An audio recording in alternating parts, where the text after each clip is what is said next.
Persécuté par les Mécois idolâtres pour la révolution religieuse qu'il développe, Mahomet est contraint d'émigrer à Yathrib, qu'il nommera plus tard Médine.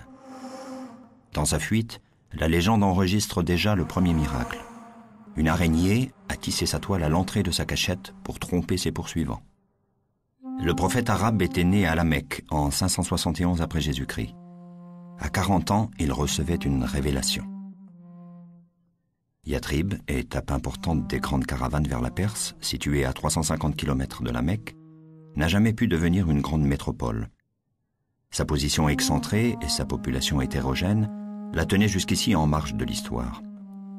En 622, elle allait connaître un tournant avec cette émigration, l'Hégire, qui inaugure l'ère islamique.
Triomphalement reçu par les petites gens de Médine, surtout les filles du clan de sa mère qui entonnent un chant resté célèbre, chacun voulait que Mahomet honore sa demeure de sa présence. Craignant de faire des jaloux, ou peut-être se rappelant des 1001 rivalités qui déchiraient la ville, il a laissé à sa chamelle le soin d'en décider. Là où elle s'arrêtera sera la nouvelle demeure du prophète. La situation de Yathrib est décisive pour comprendre l'Hégire. Yathrib était l'oasis la plus importante de tout le Hijaz du point de vue de l'agriculture, aussi bien que par sa population. Yathrib est constitué de plusieurs groupes. Des Juifs, les Kaïnouka, les Nadir, les Koraïza. Il y a des Arabes idolâtres, des Arabes qui ne sont même pas originaires de cette ville, ils sont venus du Yémen, comme les Awas et les Khazraj. Les conflits éclataient entre les Awas et les Khazraj et cela a provoqué des déchirements à l'intérieur de Yathrib.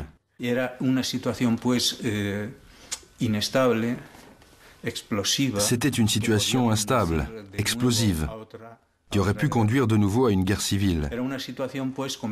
C'était une situation complètement opposée à celle de la Mecque où précisément les Koraïchites avaient obtenu leur triomphe par l'union. À ce moment, les Koraïchites savent qu'ils n'ont rien à craindre de Yathrib. Yathrib se détruit de l'intérieur, elle ne demandera pas sa part du commerce ni de l'argent, bien qu'elle soit au cœur de cet axe caravanier.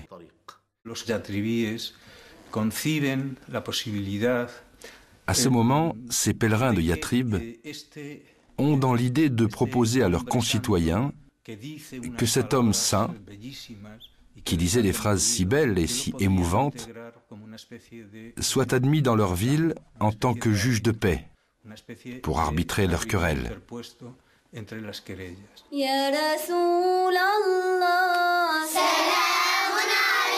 يا رفيع الشأن والدرج يا رسول الله سلام عليك يا رفيع الشأن والدرج مولاي صل وسلم دائما أبدا على النبي وآل البيت كلهم يا ربي بالمصطفى بلغ مقاصدنا واغفر لنا ما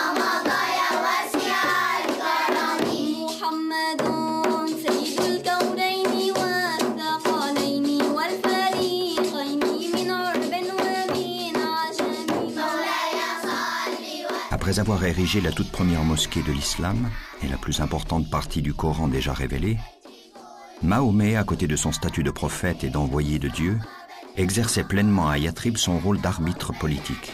Mais veuf depuis peu, il sentait déjà la solitude l'envahir. إحدى المؤمنات جاءت تخرج النبي صلى الله عليه وسلم من حالة الحزن التي يعيشها.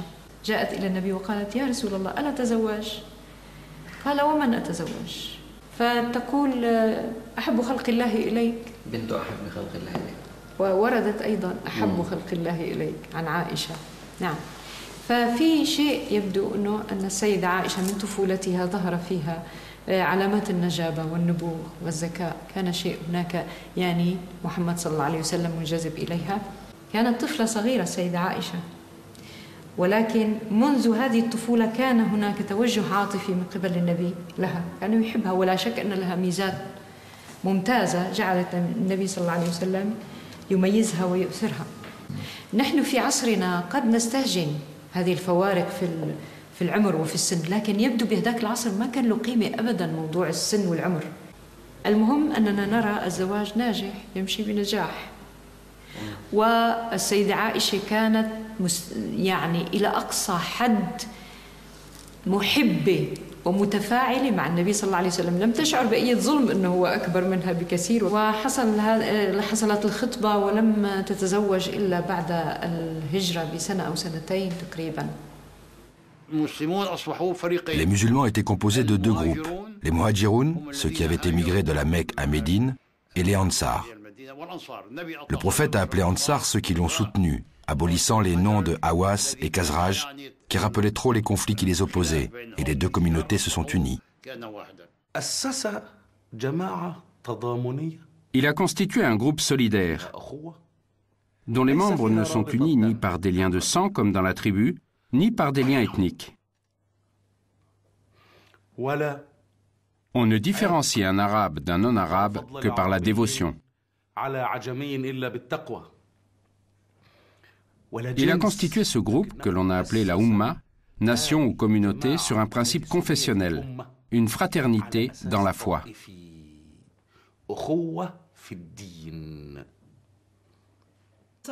Le musulman est devenu le frère du musulman. Cela signifie qu'il a élargi la société, au-delà de la tribu, à une société de croyants. La foi est le lien qui unit des individus de différentes tribus.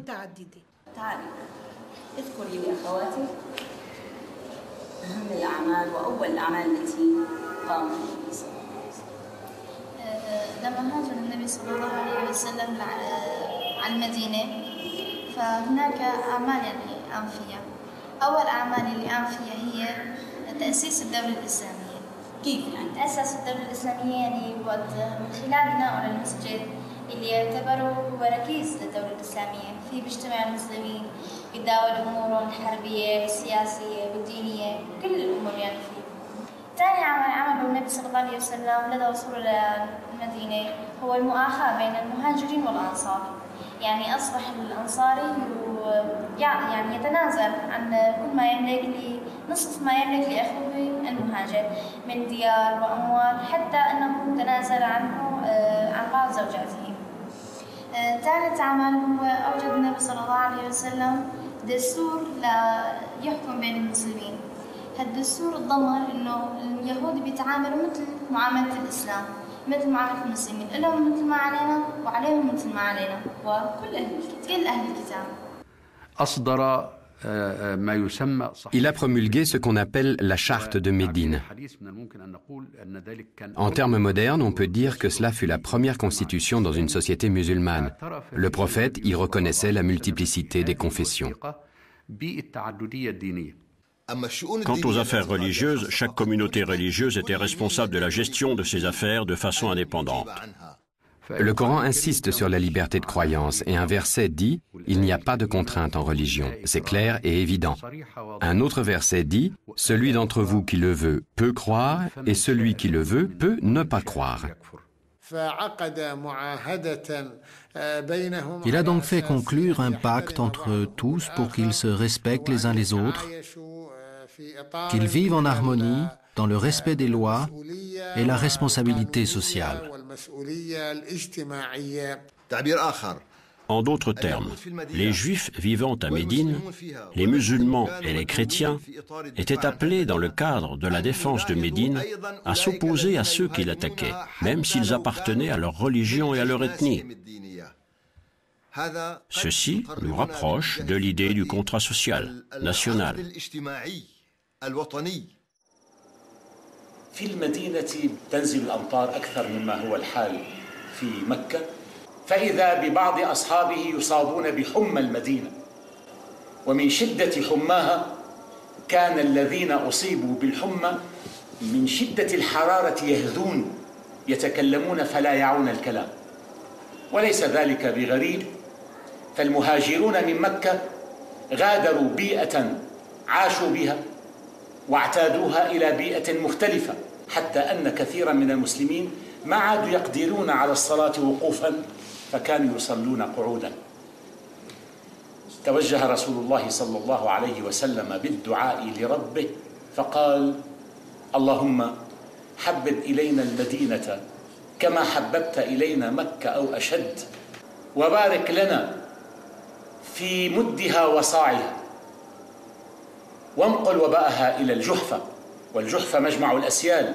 حيث تنتهي إليها المياه القذرة وما شابه سنرى رسول الله صلى الله عليه وسلم وهو رسول الله لا يكتفي بالدعاء عمل على إكراء الأنهار والوديان أي تطهيرها وتنظيفها ومنع استنقاع الماء فيها وحفر الآبار ليستخرج الماء العذب للشرب رسول الله حرم إلقاء القاذورات أو الأوساخ أو التبول في حواري المدينة فلم يمض على المدينة شهور عديدة حتى صار الذباب الذي يرتع في حواريها وفي بيوتها صار بعيدا والبعوض صار بعيدا وصارت المدينة نقية طاهرة عذبة لمن أراد فيها الحياة. À Médine, la révélation arrive à Mahomet selon un tout autre style, un tout autre rythme. Le verset est bien plus long et il se fera de plus en plus législatif et prescriptif. Les règles de l'inceste, le code du mariage, de l'alimentation, de l'héritage seront toutes des révélations médinoises. Les rituels, à part celui du pèlerinage, ne seront pas tous exhaustivement détaillés. Pour la prière, paradoxalement, seules les mises en condition pour l'exercer dans la propreté seront minutieusement mentionnées dans la parole de Dieu.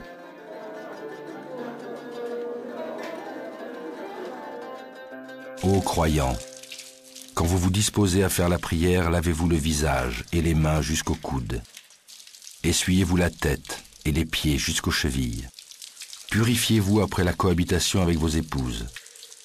Mais si vous êtes malade ou en voyage, quand vous aurez satisfait vos besoins naturels, ou lorsque vous aurez eu commerce avec une femme, dans le cas où vous ne trouveriez pas d'eau, frottez-vous le visage et les mains avec du sable fin et pur.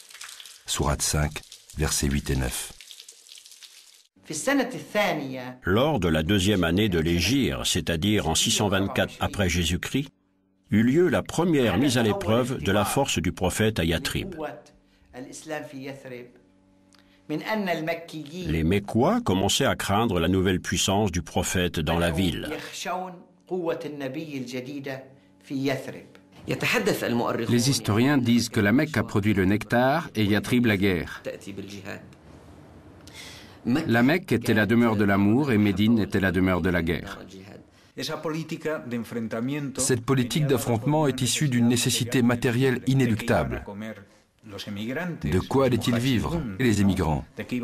Il y avait parmi eux des commerçants, mais ils avaient perdu leur argent.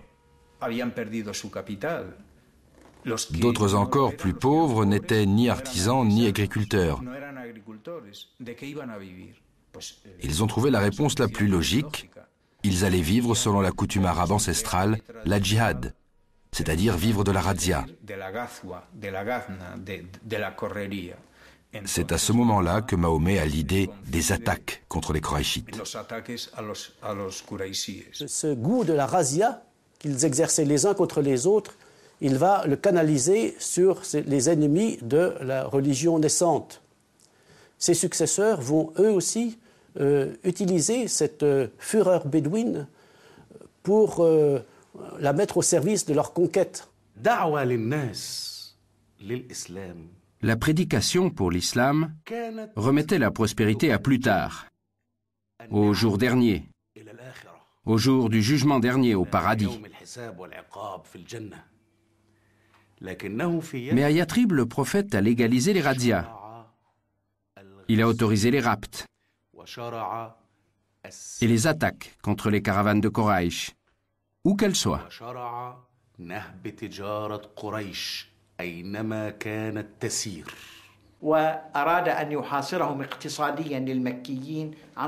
Il voulait établir un siège économique autour des Mécois en attaquant leurs caravanes qui allaient en Syrie, car elles passaient non loin de Yatrib. Les musulmans décidèrent de déclarer la guerre économique aux Quraïchites. La caravane commerciale était une grande caravane, menée par le chef des Quraïchites, Abu Sufyan. La plupart des habitants de la Mecque, sinon tous, y participaient, chacun selon ses moyens.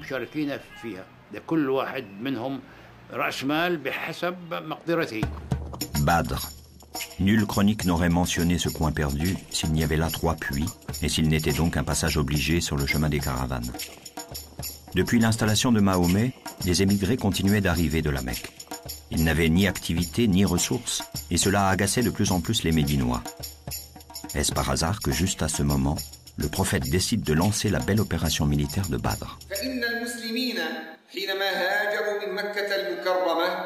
وخرجوا إلى المدينة المنورة تركوا وراءهم ديارهم وأموالهم وأخذها المشركون غنيمة وحينما علم النبي صلى الله عليه وسلم بخبر قافلة لقريش خرج من بلاد الشام وعلى رأسها أبو سفيان بن حرب تريد مكة المكرمة استنفر أصحابه للخروج إلى هذه القافلة لا يريدون القتال إنما يريدون تعويض ما فقدوه من أموالهم وجاءت قريش زاحفة تريد القتال وكان عددهم ما بين 900 إلى 1000 مقاتل وكان عدد الصحابة 300 ونيف من المقاتلين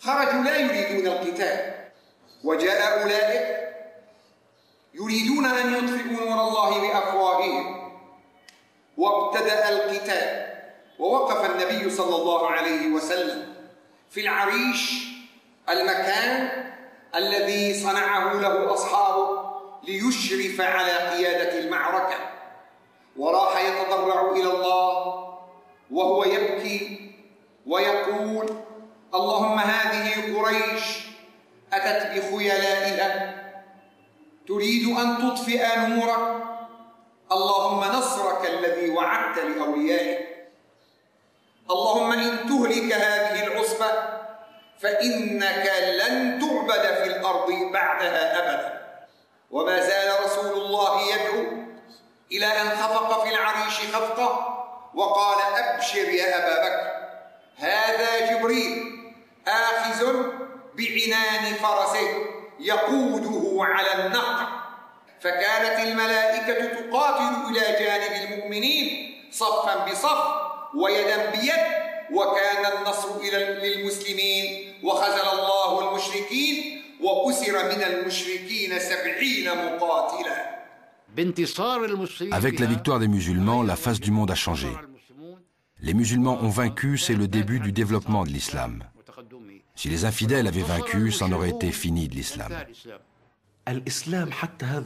L'islam, jusqu'à cet instant, d'après ce que disait le prophète ou ce que disait le Coran, promettait la richesse pour plus tard. À partir de là, le fait d'embrasser l'islam est récompensé ici-bas, sur terre. On y gagne. Je peux obtenir de l'argent. Je peux capturer des femmes. Je peux devenir riche, même si j'étais pauvre avant.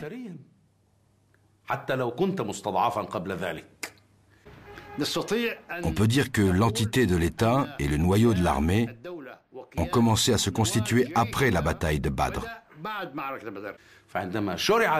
Quand tout cela a été autorisé, de plus en plus de gens se sont convertis à l'islam.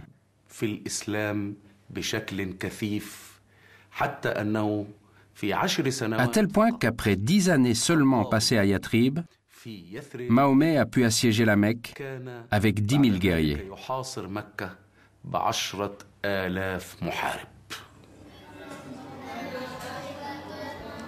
نون والقلم وما يسطرون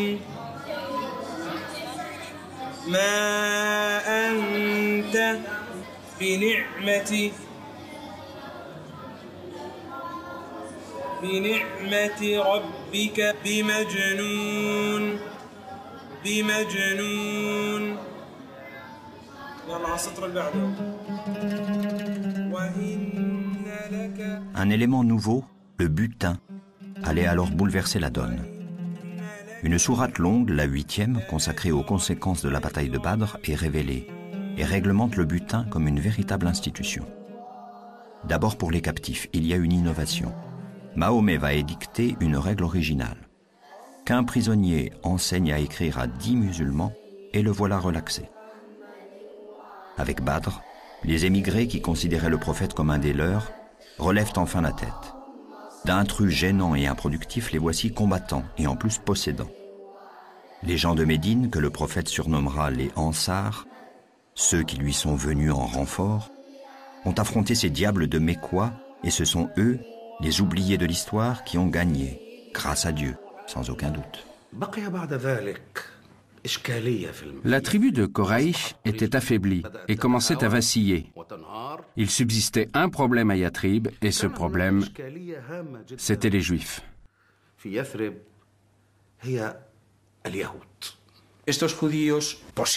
Ces Juifs, leurs docteurs n'étaient sans doute pas des puits de science, mais ils connaissaient l'Ancien Testament beaucoup mieux que Mahomet.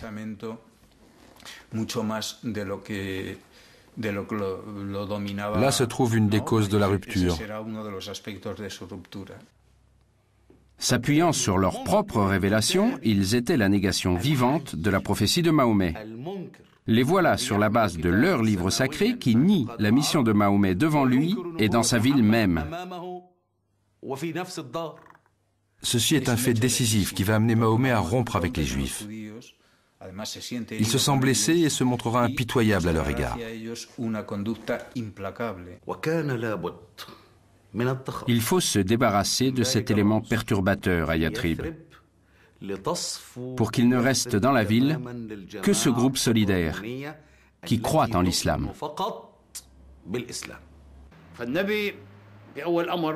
Pourtant, le prophète, quand il arriva à Médine, ne prêchait que contre l'adoration des idoles.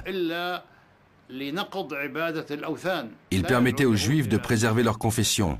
Il conclut un pacte avec eux.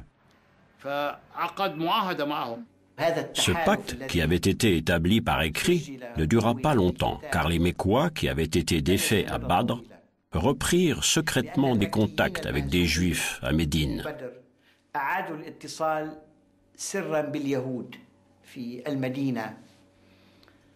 Ils attaquèrent Médine 2 ans après Badr, à Uhud. Et lors de cette bataille, ils vainquirent le prophète. Mahomet va rompre progressivement avec les Juifs. Après la victoire de Badr, pour un motif anecdotique, il va faire face à l'une des tribus. Finalement, il conclut un pacte et les Juifs s'en vont.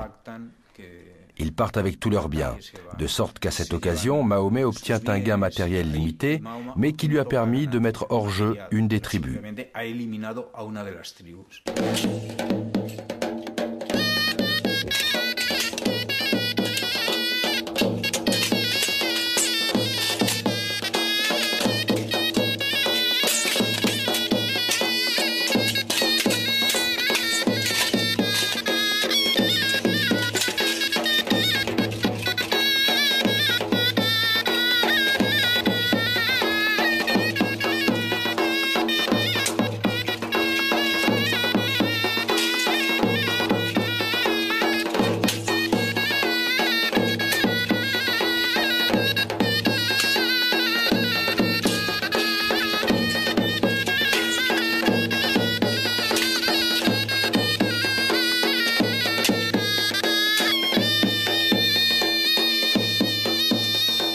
À quelque chose, malheur est bon. C'est à peu près ainsi que la chronique des premiers temps de l'islam parle de la défaite d'Ohod.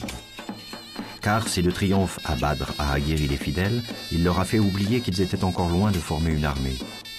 À Ohod, près de Médine, les Mécois, à la tête de plusieurs milliers d'hommes, sont venus chercher la revanche après Badr. L'armée du prophète a surestimé sa force et a été défaite, alors qu'elle alignait des guerriers professionnels encadrés par d'anciens héros de la geste mécoise, tels Omar ou Hamza, le jeune oncle de Mahomet. Celui-ci tombera lors de cette bataille, terrassé par un esclave qui n'avait d'autre enjeu dans toute cette histoire que de racheter sa liberté.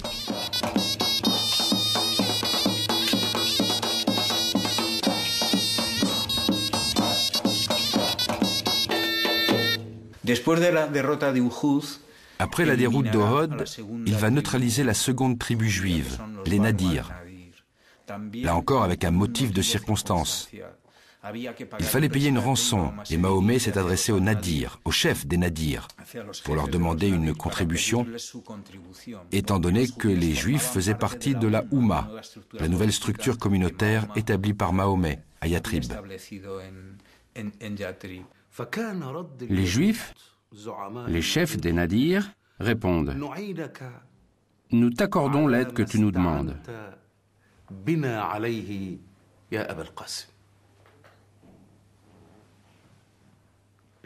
Donc ils vont payer, ils vont t'aider. Mahomet était avec ses compagnons les plus proches. Soudain, il se lève et s'en va. Alors les autres le suivent et disent « Mais où vas-tu »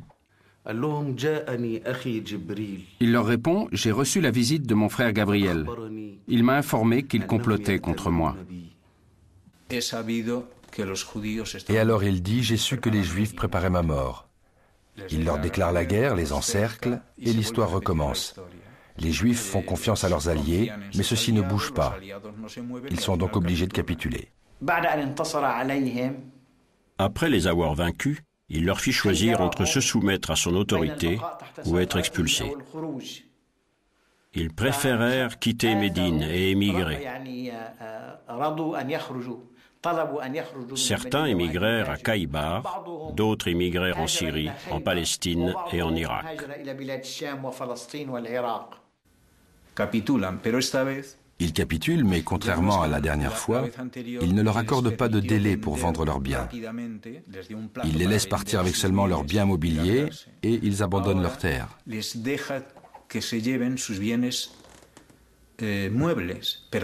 Du coup, ils se débarrassent des Nadirs et les émigrants possèdent désormais un patrimoine.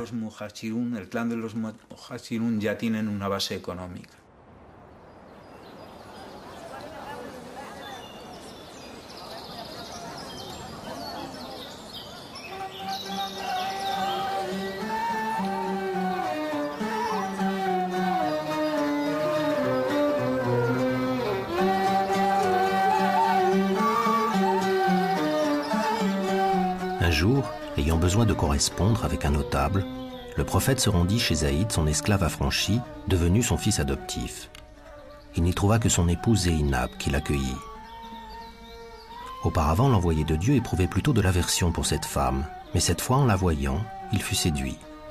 Il dit alors « Ô transcendance de Dieu, comme il inverse l'inclinaison des cœurs !»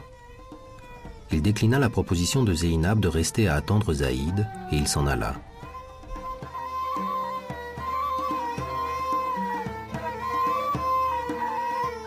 Au retour de son époux, Zéinab lui rapporta les propos de l'envoyé de Dieu.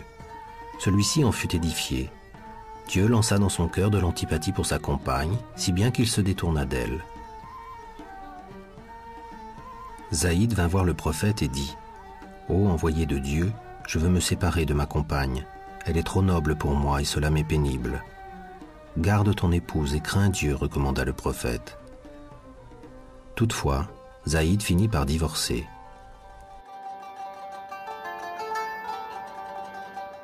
Zéinab, fille d'une noble tribu, était fort généreuse avec les plus désœuvrés. Elle travaillait même pour distribuer aux plus pauvres.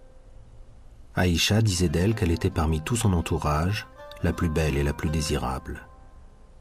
Bien que plus âgée qu'elle, la quarantaine au moment des faits, toutes les deux avaient une grande complicité. Des mois plus tard, dans un état de divine inspiration, Dieu reprocha à son prophète d'aller à l'encontre de son désir. Et l'ordre lui fut donné d'accepter le mariage avec Zeynab. C'est ainsi que le prophète convoqua Zaïd pour lui dire « Nul n'a mieux que toi ma confiance. Va et sollicite la main de Zeynab. » Zaïd s'en fut chez Zeynab, la trouva pétrissant son pain et lui fit part de la nouvelle.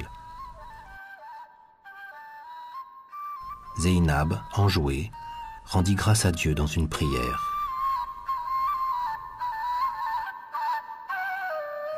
C'est à cette occasion que Aïcha, son autre épouse, lui a dit sur le ton de la plaisanterie « Les révélations de ton Dieu t'arrangent bien ».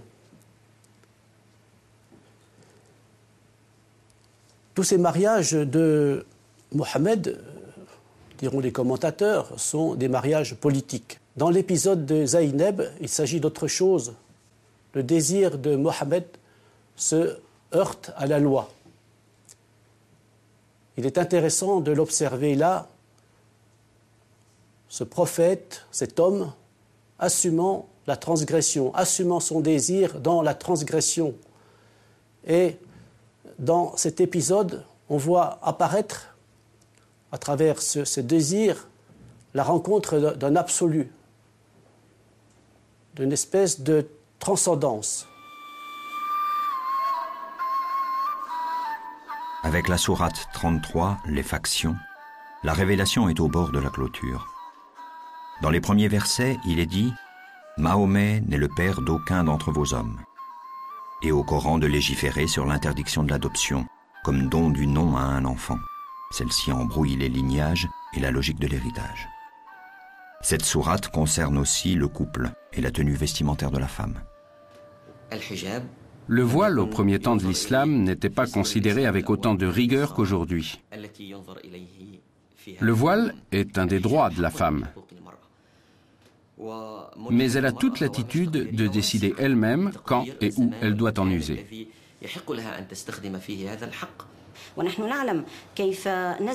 La sourate du voile, Hijab, est descendue le jour du mariage de Zaynab. Une des femmes du prophète est sortie la nuit pour un besoin naturel. Certains hommes lui ont fait des avances et l'ont molesté. Le prophète a commencé à s'inquiéter. Là fut donc révélé le verset qui a fait que le prophète a voilé ses épouses, c'est-à-dire qu'il leur a interdit de se mélanger avec les hommes. Parlons de la mixité.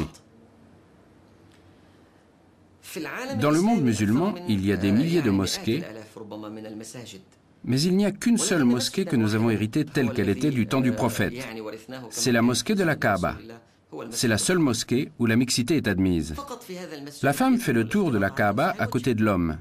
Elle jette les pierres de la lapidation à côté des hommes. Elle bouscule les autres pour toucher la pierre noire avec l'homme à ses côtés. Cette mixité existe et c'était le cas dans les mosquées du temps du prophète. L'islam a connu de nombreuses situations de ce genre. Lors des conseils qui se tenaient en présence du prophète, il y avait des femmes. Les femmes venaient elles-mêmes sans voile et sans discrimination consulter le prophète sur de nombreux sujets. La communication était directe. Ils se parlaient directement. Ce que je veux dire, c'est que si nous voulons faire une lecture de la condition de la femme, il faudrait faire la lecture de sa condition du vivant du prophète. Ce qui s'est passé, par exemple, lors de l'époque de la décadence, quand on a caché les femmes et qu'on les a confinées dans les harems des palais, n'a rien à voir avec la tolérance en vigueur du temps des compagnons du prophète. La tolérance dans les rapports hommes-femmes du temps du prophète était très grande. Il y a donc des aspects obscurantistes qui ont affecté les musulmans, non l'islam, et qui ont été attribués à l'islam alors qu'ils ne relèvent pas du tout du domaine du religieux. وهنالك قصة يوم جاءه شاب وقد امتلأ قوة وحيوية فقال يا رسول الله ائذن لي في الزنا نظر إليه النبي عليه الصلاة والسلام وقال له أقبل، فأقبل هذا الشاب، فقال له النبي عليه الصلاة والسلام أترضاه لأمك؟ أي أترضى هذه الفعلة لأمك؟ قال لا، فداك أبي وأمي يا رسول الله. قال له النبي وكذلك الناس لا يرضونها لأمهاتهم. أترضاه لأختك؟ قال لا، فداك أبي وأمي يا رسول الله.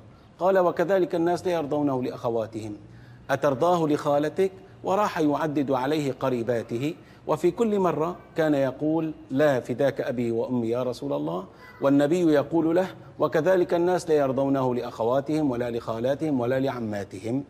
ثم قال له أدنوا أيضا، فدنا هذا الشاب الممتلئ، فوضع النبي عليه الصلاة والسلام يده على صدره وقال اللهم طهر قلبه وحصن فرجه واغفر ذنبه. فقال هذا الرجل بعد إذ كان هذا الدعاء، قال والله أتيت إلى رسول الله وما من شيء أحب إلى قلبي من الزنا، وخرجت من عند رسول الله وما من شيء أبغض إلى قلبي من الزنا. Le vieux démon de la sédition se réveille à Médine. Une faction appelée par le Coran les hypocrites s'allie aux ennemis de Mahomet et ceux-ci décident avec cette complicité le siège de la capitale prophétique.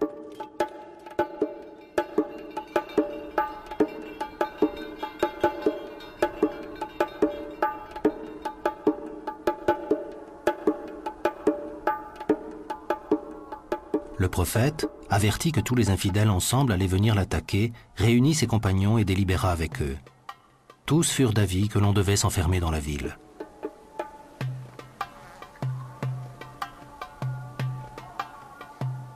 Selman le Persan dit « Chez nous autres Perses, quand une armée nombreuse vient attaquer une ville dont l'armée n'est pas en état d'aller au-devant de l'ennemi, on creuse autour de la ville un fossé pour empêcher les cavaliers d'y entrer. » Le prophète et tous ses compagnons approuvèrent ce conseil de Selman.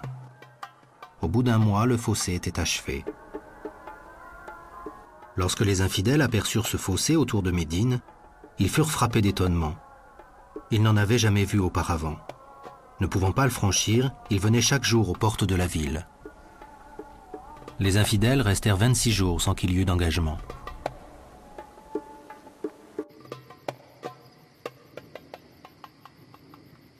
Un notable d'entre les assiégeants, nommé Noaïm, à qui Dieu avait donné de l'inclination pour l'islam, se leva pendant la nuit, sortit de sa tente, se présenta au prophète, fit profession de foi et dit « Apôtre de Dieu, il y a longtemps que je suis croyant en secret. Donne-moi maintenant tes instructions. » Le prophète lui dit « Je désire que tu te rendes auprès des infidèles et que tu cherches à les diviser. »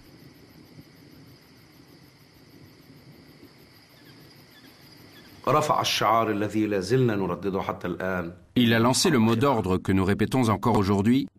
La guerre est une affaire de ruse.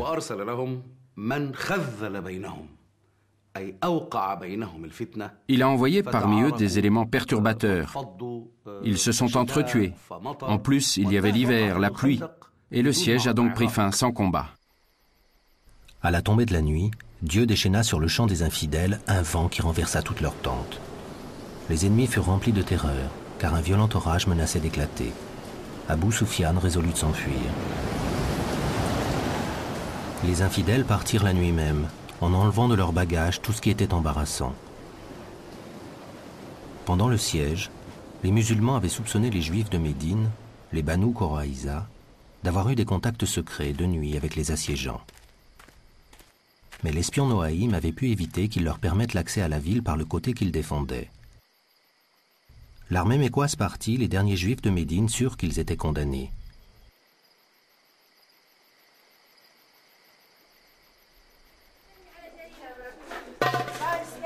L'ange Gabriel vint dire au prophète « Dieu t'ordonne de ne point déposer les armes avant d'en avoir fini avec les Banu Quraïza. » Les Juifs, après un siège de 25 jours, réduits à la dernière extrémité, demandèrent à capituler. Que va-t-on faire de cette tribu juive? Ici intervient un fait nouveau, qui révèle l'intelligence pratique de Mahomet. Ce n'est pas lui qui va décider du sort de cette tribu juive, il désigne un arbitre qui décide à sa place. Il dit « Saad, décide de leur sort. » Saad dit tuez les hommes, capturez les enfants et saisissez les biens. Le prophète lui dit, tu les as jugés du jugement d'Allah par-dessus 7 cieux. Et il dicta un jugement terrible. Les femmes et les enfants furent vendus comme esclaves et tous les hommes exécutés. On creusa un fossé et les Quraïza, comme de petits agneaux, s'en approchèrent un par un et on leur coupa la tête. Ici, comme quand il s'agit de la naissance d'un État nouveau, le moindre recul, la moindre hésitation peuvent lui être fatales. C'est pour cela qu'il arrivait souvent que l'on sacrifie de nombreuses vies humaines pour renforcer la puissance du nouvel État. Et cela fut une leçon terrifiante pour l'ensemble de la péninsule arabe. La péninsule tout entière fut terrifiée par l'exécution de 900 personnes en un seul jour. Ceci est l'épisode le plus dramatique. Il fut utilisé ensuite par la propagande chrétienne byzantine pour accuser Mahomet d'être un imposteur, un homme cruel qui s'était imposé par les armes. La Mecque a tremblé quand elle a appris cela, car si le prophète envahissait la Mecque avec ses soldats, il les tuerait, comme les Quraïza. Les autres Arabes furent saisis d'effroi et de terreur. Tous ceux qui s'opposaient ou qui hésitaient encore furent saisis d'effroi et de terreur. Le processus engagé avec la non-reconnaissance du caractère prophétique du message de Mahomet aboutit à la rupture définitive avec les Juifs. Dans la tradition musulmane, cette séparation se concrétise par le rattachement direct de l'islam à Abraham, source de tous les monothéismes, à travers la figure de son fils, Ismaël.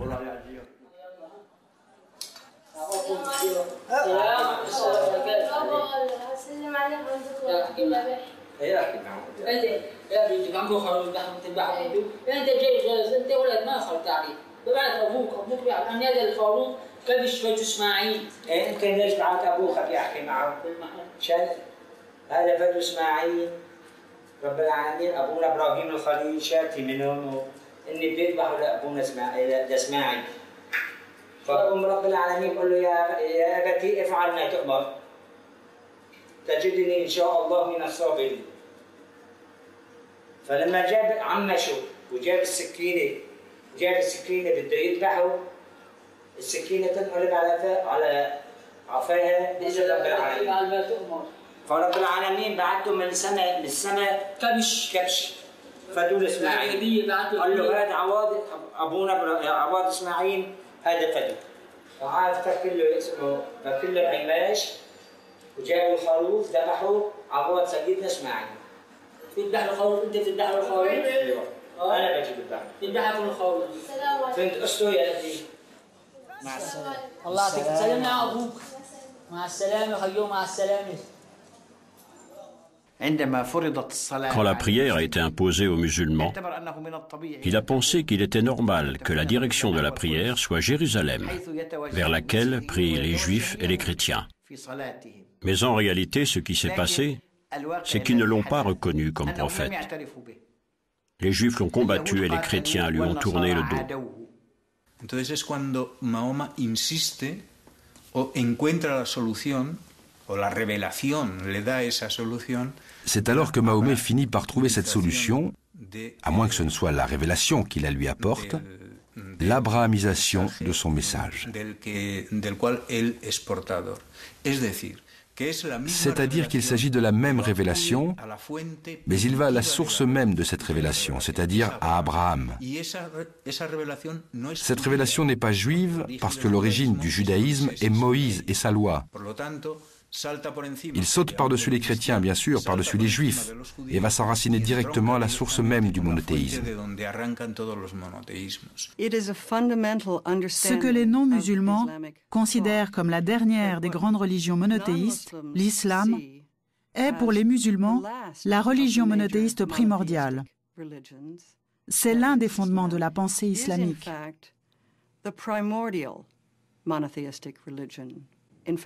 Il y a un hadith, une phrase célèbre du prophète qui l'illustre bien. tous les enfants naissent musulmans. Ce sont leurs parents qui en font des juifs ou des chrétiens.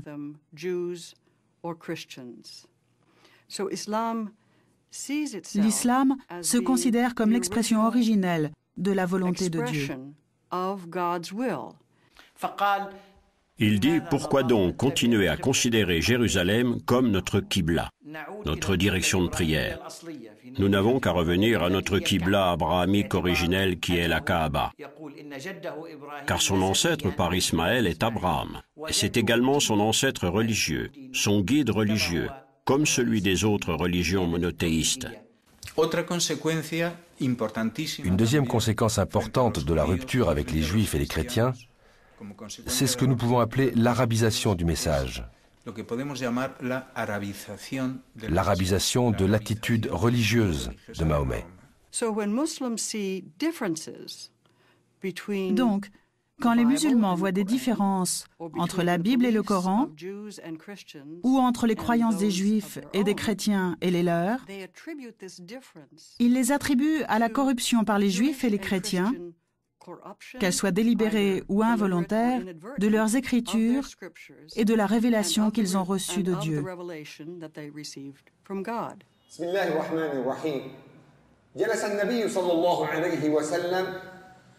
قبل بعثته وبعد بعثته يتعبد الله ويتحنس الليالي ذوات العدد وذلك على الحنيفية السمحاء التي كان عليها الأنبياء من قبله وبعد بعثته يتجه إلى بيت المقدس أولى القبلتين لكن رسول الله صلى الله عليه وسلم كان يتطلع إلى السماء ما بين الفينة والأخرى ينتظر أمرا من الله بأن يجعل للمسلمين وجهة تختلف عن وجهة من قبله جلس 16 شهرا صلى الله عليه وسلم مع أصحابه بعد هجرته إلى المدينة المنورة يتوجه إلى بيت المقدس وبينما هو في صلاته يصلي بالمسلمين وإذا به صلى الله عليه وسلم ينزل عليه الوحي ويأمره بأن يتوجه إلى الكعبة المشرفة لتكون قبلة للمسلمين إلى يوم القيامة ونزل قوله تعالى قد نرى تقلب وجهك في السماء فلنولينك قبلة ترضاها فول وجهك شطر المسجد الحرام وحيث ما كنتم فولوا وجوهكم شطرة واتجه المسلمون بصلاتهم إلى الكعبة المشرفة لتكون قبلة لهم وإلى قيام الساعة.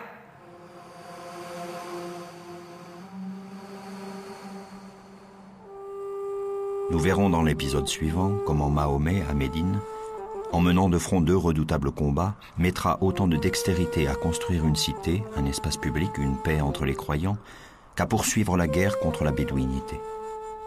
Il y épuisera sa vie.